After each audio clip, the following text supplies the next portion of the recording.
Hello everyone, this is Moses from Wilona's Cave, and this is the season finale of the first season using Pirate Board.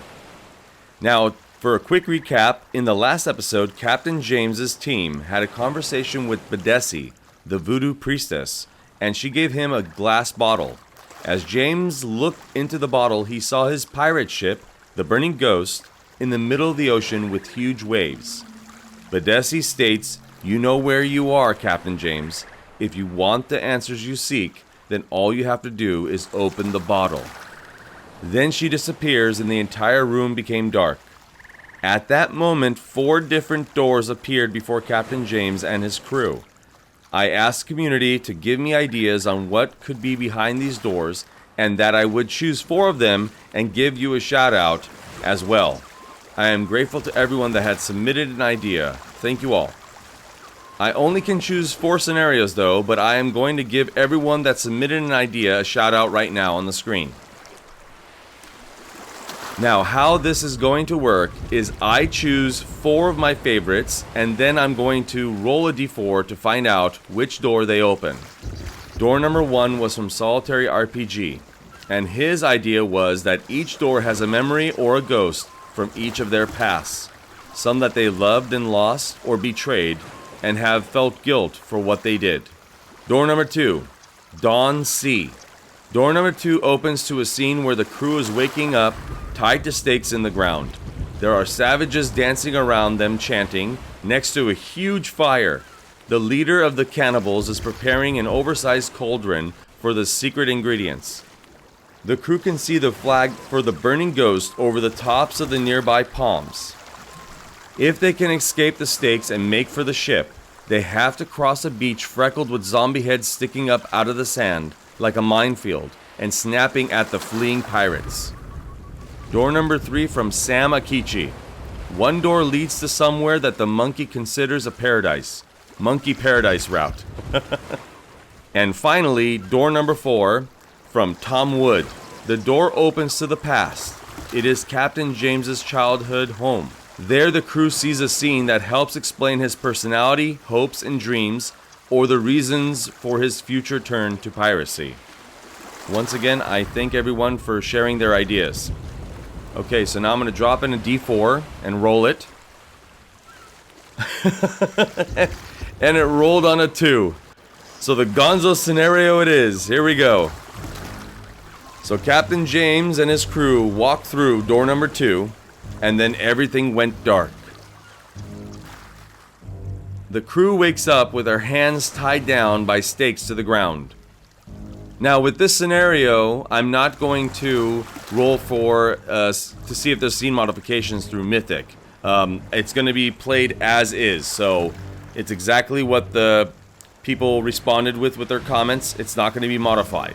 But I wonder, these cannibals, I wonder if they think that Admiral Two Toes, the monkey, I wonder if they think maybe he's just a regular monkey with a hat and they're going to leave him alone. So let's go to the fate chart. So that's a D100 roll. We're at a chaos factor of 5. I'm going to put the odds at likely, so that's a 65 or less. So the question is Admiral Two Toes not bound? And let me roll a D100. And a 9. Extreme yes. He is not bound. So, okay, extreme yes. Not bound. In extreme yes. So a yes would just be not bound, but an extreme yes, I'm going to place it as like, or interpret it as, so the natives not only did not bound Admiral Two Toes, but they do not think he is a threat at all. Like, they just think he's a regular monkey with a hat on, a pirate hat on. Even though he has a pirate hat on, they don't really care. So they're not even thinking about him at all. That's good. That's good. For me, at least. Now, if it was a no, so let's say if Admiral Two Toes did get bounded, I would have him probably swinging on a cage, inside of a cage, over the fire pit, just swinging back and forth. Everybody's bounded, so I don't know what would happen at that point. But I rolled a 9. Let's keep going. And right now, Captain James, Angelica, and Mary see 2 cannibals dancing around and jumping around a huge fire pit. There is a cannibal leader though, and he is preparing an oversized cauldron for the secret ingredients that was mentioned in the comment. Now, the cannibal leader is alone, but what are the secret ingredients he's using? And all the ingredients are laying on top of a skin hide, hopefully not human. Okay, now rereading Don's comment, it states that there are savages dancing around them chanting next to a huge fire. Okay, so that's unfortunate because I thought that the comment read they were dancing around the fire. They're not. They're dancing around the crew. So I was like, oh, maybe they'll not notice them trying to get out of the ropes, get out of the stakes, like Captain James trying to get out. But they're dancing around the crew, so that's not good. But Admiral Two Toes is free, a free monkey. You had to make this harder, huh, Don? So I think it's best that Admiral Two Toes' attention has to go to the lone leader. So Admiral Two Toes is watching the leader adding ingredients to the boiling hot cauldron. He is paying close attention to the ingredients being added as well. I'm gonna have the leader walk away for a moment and join the other savages dancing around the crew. And in that time, I'm gonna be rolling a d20 on, believe it's page 70, let me check. Yes, page 70, on alchemy table ingredients. And let me drop in a d20. I'm gonna roll it 3 times. So 13, psilocybin mushrooms, joy. 10, cow's tongue. Don't know where they got a cow out here. And 3, tobacco. So Admiral Two Toes saw those 3 ingredients added into the cauldron. So I think it's best that Admiral Two Toes try to, ruin or screw up this potion or cauldron of mixture of ingredients up. And I think it's best that he just grabs another item from the laid out on the skin on the floor next to the cauldron and just pick one and just drop it in. But let's go to the fate chart and ask that question. Will adding another ingredient make the mixture bad? I'm going to put the odds at very likely. That's a 75 or less. Drop in a D100. And roll a D100. A 52, yes. So there's an awesome table called Mystical Mishaps. It's on page 66.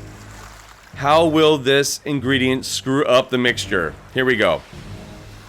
It's a D20. And I rolled a 20. Time stops. Let me read a little further. So technically Admiral Two Toes is not a PC. So I'm going to modify this time stops mishap a little bit. To where time stops for everything else except for Admiral Two Toes. Because he's not going to benefit from this dice roll of 20.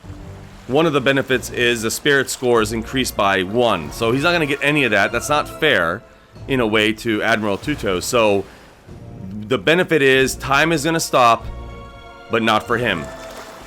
So let's see what ingredient that Admiral Two Toes drops in the cauldron. It's a D20 roll. Coconut.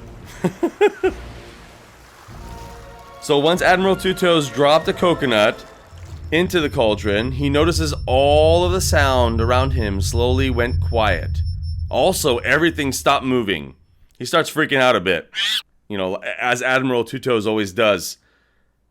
Even the birds have stopped mid-flight, and all the savages dancing around the crew are like halfway up in the air, just half dancing and stopped. Everything just stopped and went quiet. And Admiral Two Toes is kind of freaking out, but understands that he has to take advantage of this situation. And right away, I'm going to have Admiral Two Toes run towards the crew and try to bite through the ropes that are bounding them to the ground. So Mishap states, when you regain composure, the time starts again. I'm going to roll a D3. A 1 and 2 is a 1, a 3 to 4 is a 2, and a 5 to 6 is a 3. This will tell me how many crew members can be set free during the time freeze. Instead of just me saying, oh, he got all 3 of them and I'm basically cheating. Let it go to a random dice roll. But I'm going to have it to where Captain James is the priority. So he's going to try to free Captain James first. So if Admiral Two Toes rolls a 1 or a 2, then he can only free Captain James.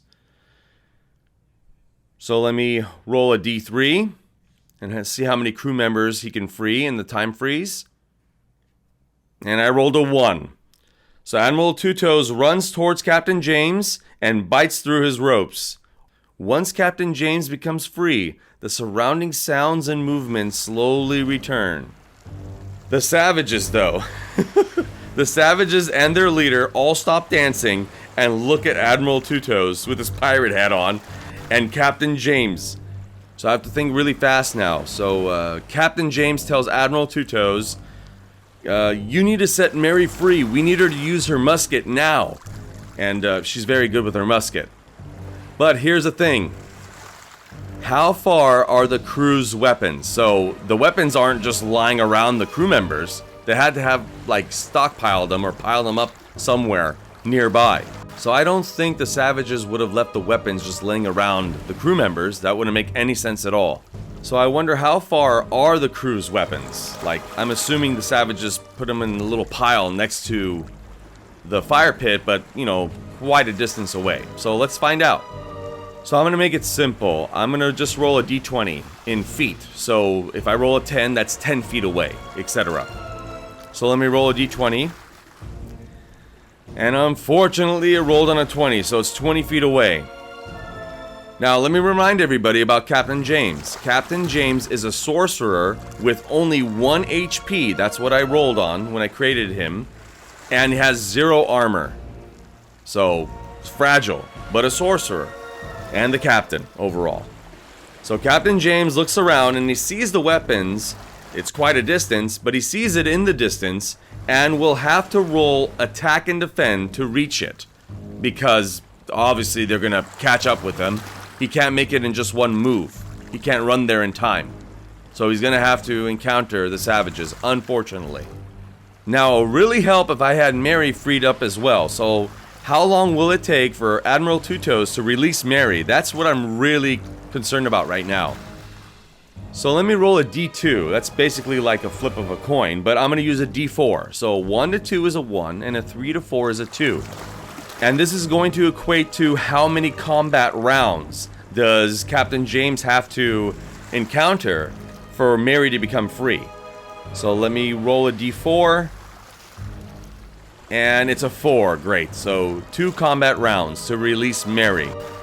And here we go. Combat begins. There's 2 savages and 1 leader against Captain James with only 1 HP and no armor. Here we go. First thing we do is we roll for initiative. It's a d6. A 1 to 3 is the savages, and a 4 to 6 is Captain James. And good. I rolled a 6. So Captain James goes first. Now, to remind everybody about this combat system, the players roll for both attack and defense. Now, Captain James needs to get to these weapons, so for round 1, Captain James uses move to run to the weapons, movement up to 30 feet. So in 1 round, he made it to the crew's weapons. So he's just standing right next to the weapons, the pile of weapons, near the trees, the palm trees. Okay, now one of the savages throws his spear at Captain James. So now Captain James needs to dodge that spear throw. So Captain James is going to roll defense plus agility. But his agility is plus 0. At least it's not a negative number though. So he's going to roll for defense. It's a d20. Difficult rating of a 12. So he needs to get a 12 or more. And he rolled a 3. So that's a failure. Already a failure. With an HP of 1. So now we're going to roll for the spear damage, which is a d6. And it rolled on a 2, which makes his HP negative, dead. I got to use a devil's luck point for Captain James. So I'm going to lower the damage dealt by a d6. So let's see what happens then. And I rolled a 6. All damage ignored. Now the other savage saw that the spear didn't cause any damage. Uses a move action to run towards Captain James with a sharpened bone knife, a damage of d4. Okay, now time for the savage leader to attack, and I don't think he's going to be really kind of a spears, bone knifey type of, stabby character. I think he's going to use potions and things like that. So the savage leader reaches into a satchel and grabs a handful of black dust. So now let me go to page 71 and see what effect this black dust has. So it's a d20 roll, and I rolled a 19. So it's a random mystical mishap.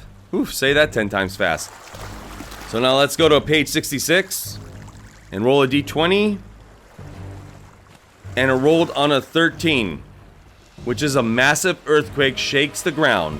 At sea, tidal waves swell. So now there's an earthquake and a humongous massive tidal wave is coming in, which is really gonna complicate things. So much is going on and Mary's not even free yet.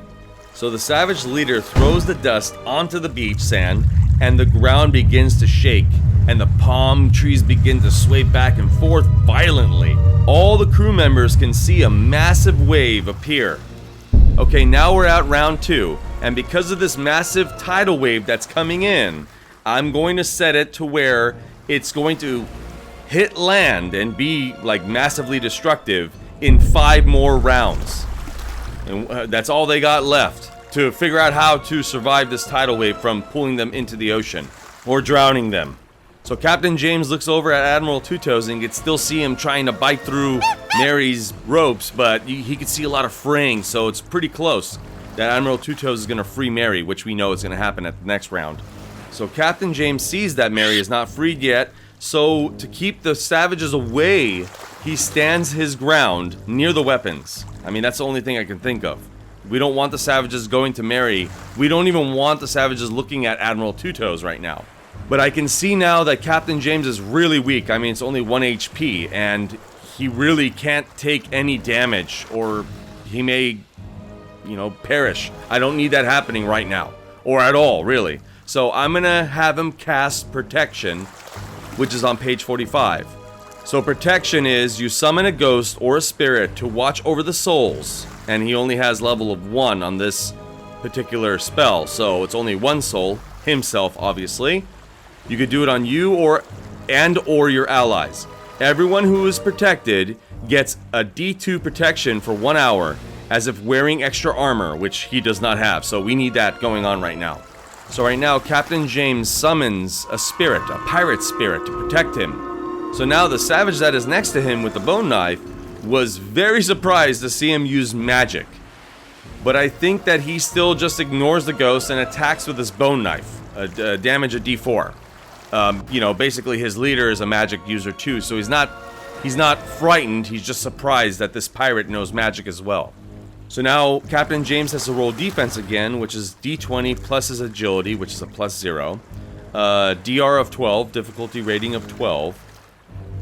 And he rolled an 18, success. So he just basically, dodged that bone knife attack, swinging his hips left to right or something.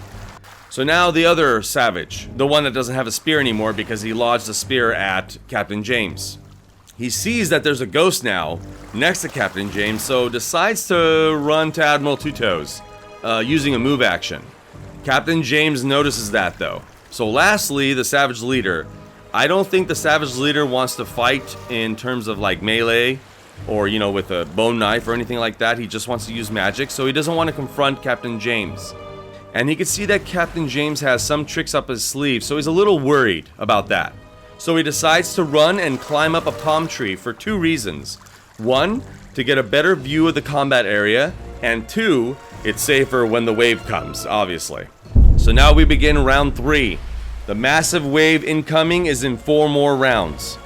Admiral Two Toes finally bit through Mary's rope, so now Mary is free, thankfully. Whew.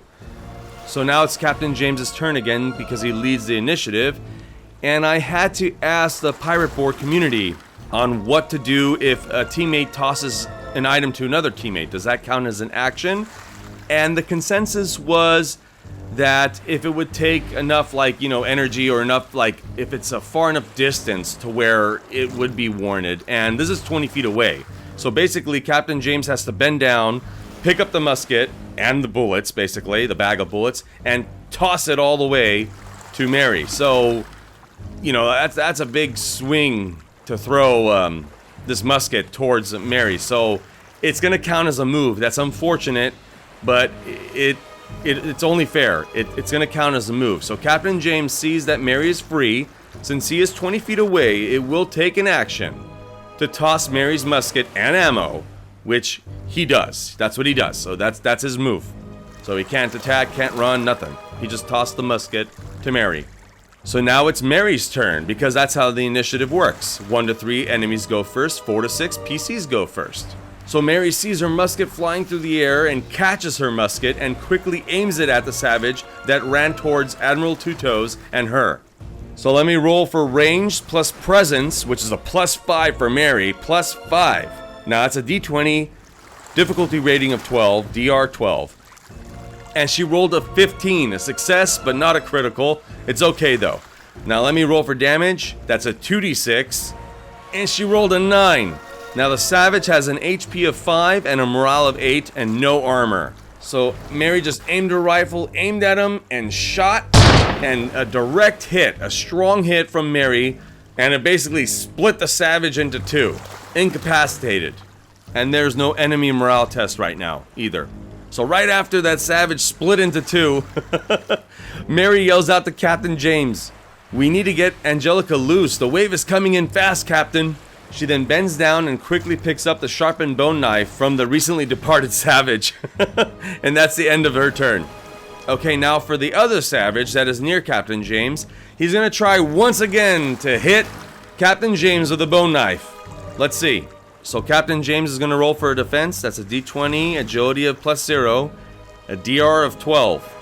And he rolled a 6, another failure. Okay, now damage on the bone knife is a d4. And rolled a 2. Okay, that's not horrible. Okay, now let's see how much protection that pirate spirit is going to give Captain James. Okay, now for the protection ghost, it's a d2 roll. So I'm going to roll a d4. A 1 to 2 is a 1. And a 3 to 4 is a 2. Armor. And it rolled on a 1. So the protection ghost could only protect Captain James from 1 of the damage. So Captain James is now at 0 out of 0 HP, which means broken. And now we got to roll on the broken chart, which is on page 32. It's a d6. And it rolled on a 6. Unconscious, d2 rounds. Awaken with d4 HP and d2 Devil's Luck. And the wave's still coming in and Angelica's still not free. So now let's see, rounds of unconscious for Captain James is a d2. So I'm going to roll a d4, a 1 to 2 is a 1, and a 3 to 4 is a 2. And it rolled on a 4. Captain James is unconscious for 2 rounds. So he's unconscious for 2 rounds. Admiral Two Toes is still trying to free Angelica. Mary's on her own now. And the wave is still coming in. Dawn, what are you doing to me, Dawn? Okay, so lastly, the Savage Leader. The Savage Leader basically has just a bunch of potions. That's pretty much it. So,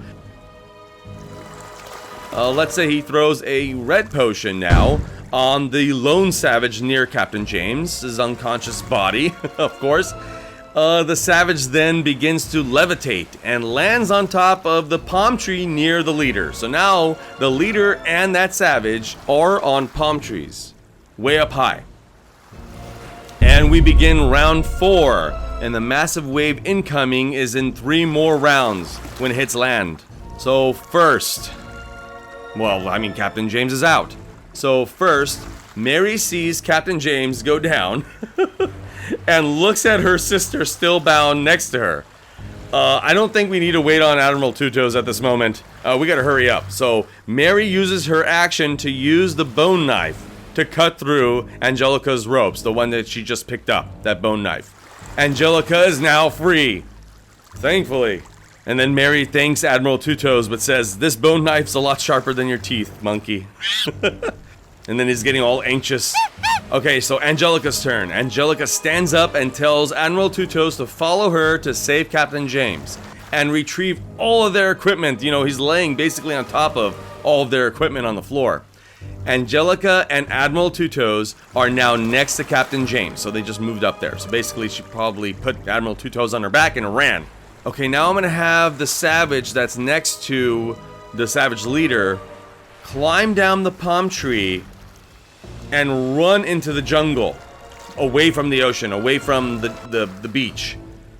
And now, again, lastly, the savage leader. The savage leader throws another handful of powder. Let's say it's purple. It's purple colored. When the powder hits the ground, Thank you, Dawn, by the way. When the powder hits the ground, a rumbling in the ground can be felt, but not as strong as the earthquake a while ago.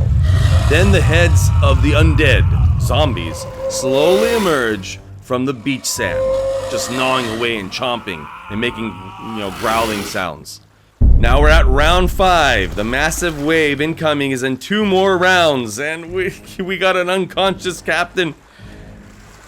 Okay, I'm gonna have to think of something different here.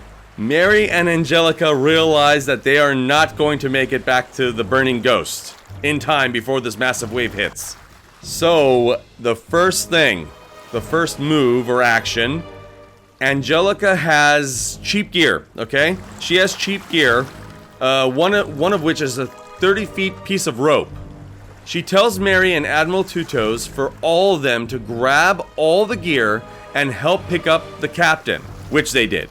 Mary and Admiral Two-Toes pick up the captain and help gather the gear. And I'm gonna place this as both of Angelica's and Mary's moves. So that was Angelica and Mary's moves. Picking up the captain, that takes a lot of work, and the gear. And also Admiral Two-Toes helped as well. So now remember, the Savage Leader is still on the palm tree looking down at them, and he can be heard chanting and shaking a rattler in his hand. He's also holding on the palm fronds tightly. So round 6, everyone, this is the final round before the wave hits. And I think that's 2 rounds, yes, so Captain James is awake. And let me roll some HP and Devil's Luck.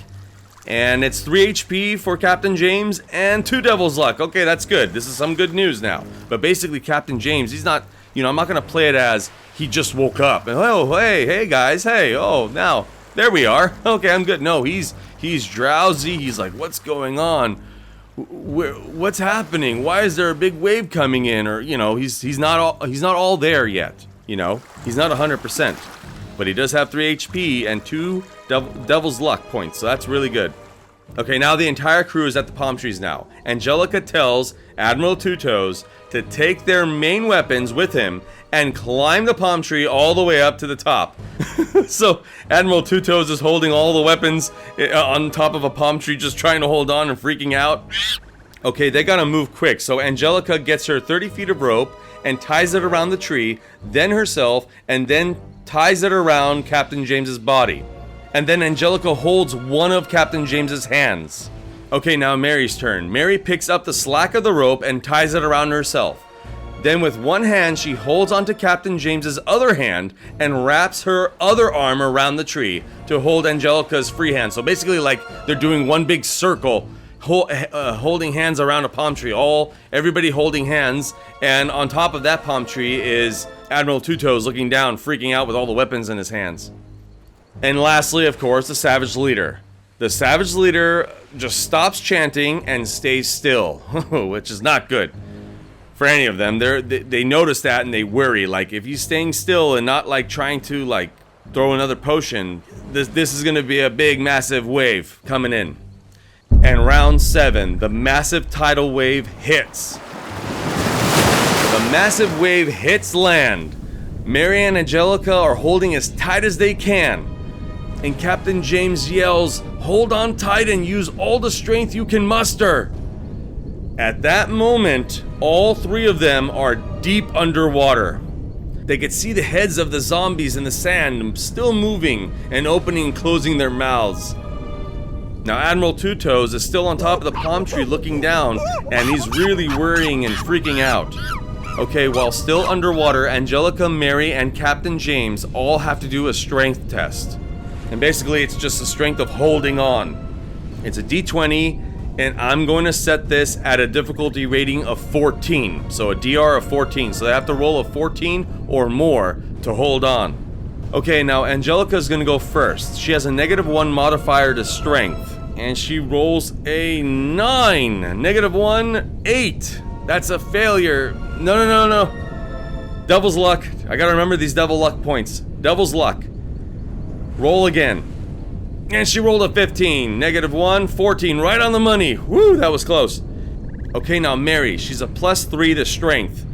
And she rolled a 17 +3 at 20. That's not a critical success, but, I'm gonna play it to where maybe she has some kind of little bit of momentum because of that. You know, she didn't get a critical success, but having a 20, she's really strong. She's holding on, and you know, she's more confident than Angelica, at least, because she failed for her first roll at least.